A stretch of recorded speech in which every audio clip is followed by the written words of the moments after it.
One afternoon, Vanilla was happily shunting trucks around Wellswood Yard when Percy arrived delivering some empty ones. "Hello, Vanilla," he peeped. "Hello, Percy. It's nice to see you again," smiled Vanilla. "I haven't seen you since I saved those foxes from the poacher," said Percy. "After you gave me your advice about being brave to see what they really are in the dark, that makes me think that I'm not going to believe any ghosts or monsters any more." "You know, Percy," chuckled Vanilla, "I don't believe any ghosts or monsters either. I've learned that when I was helping to get things ready for the summer holiday at Scarpshire." "Please, can you tell me everything about it?" asked Percy. "I've plenty of time before I go back to Thomas's branch line." Vanilla smiled. "Yes, of course," she replied. So she began her story.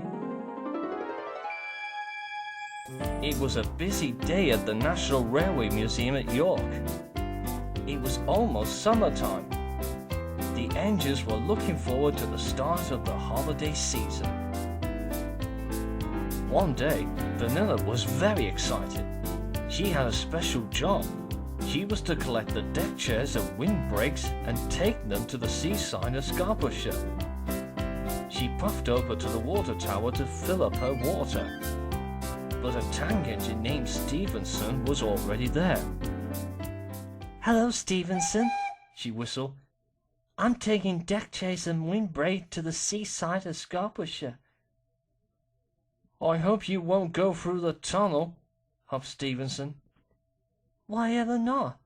asked Vanilla. "I was enjoying myself until I came to a tunnel," said Stephenson. "I heard a groan and a roar inside.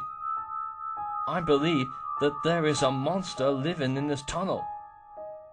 "A monster?" whispered Vanilla nervously. "Yes," replied Stephenson, "but nobody dares to go in to disturb it." And he puffed away.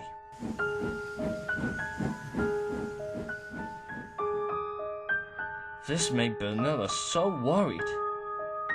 "I wish I didn't have to go to Scarpshire, but I got to deliver the deck chairs and windbreak to the seaside," she said to herself.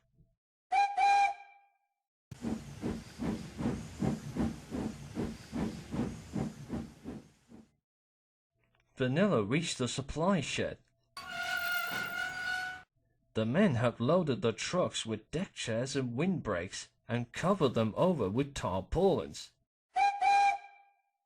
Vanilla puffed slowly on her way.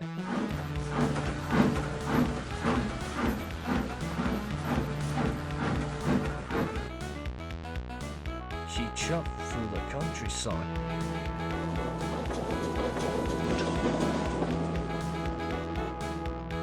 She was thinking about the monster in the tunnel.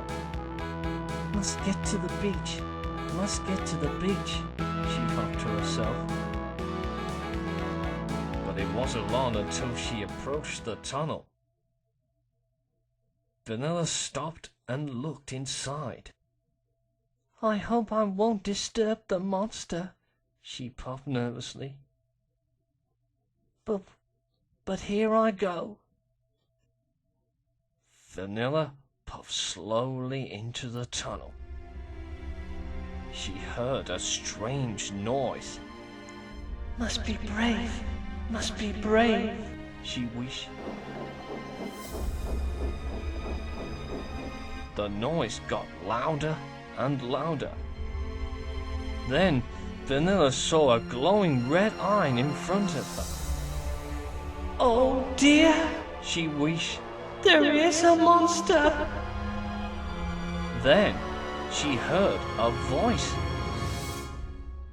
"Hello? Is anyone there?" Vanilla was surprised, but then she realized. "Wait a minute," she thought.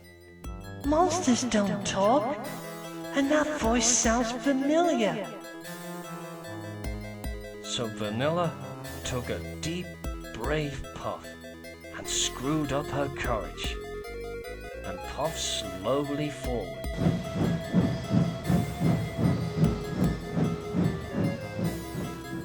As she got closer, the red eye wasn't the eye at all. It was a tail lamp, and in front of Vanilla was a diesel shunter. His name was Dava, and the noise was his engine coughing and spluttered. It's you, Dava! Cried Vanilla with relief. What happened to you? My engine has broken down, replied Dava. and I was waiting to be rescued. Don't worry, Dava. I'll help you, whistled Vanilla. And she pushed Dava out of the tunnel and into the daylight.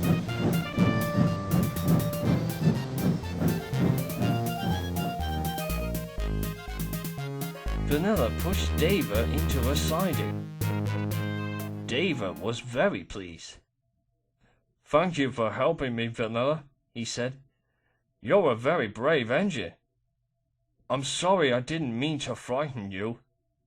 That's all right, smiled Vanilla. I just got to be brave to do what I got to do. Now, I can carry on to Scarpershire. With a cheerful whistle, Vanilla puffed happily away. And so I have reached the seaside of Scarpershire, Smiled Vanilla to Percy. and everything was ready for the happy holiday makers. Percy was so amazed. Just then, his driver and fireman came back. Come on, Percy, he said. Time to get back to the branch line. Goodbye, Vanilla, Whistled Percy. and thank you for telling me about your brave story. I will be a brave engine in the future. I'm glad to hear it, Percy, Said Vanilla happily. Goodbye. And Percy puffed cheerfully away. And Vanilla went back to her shed, thinking about her day that she can remember.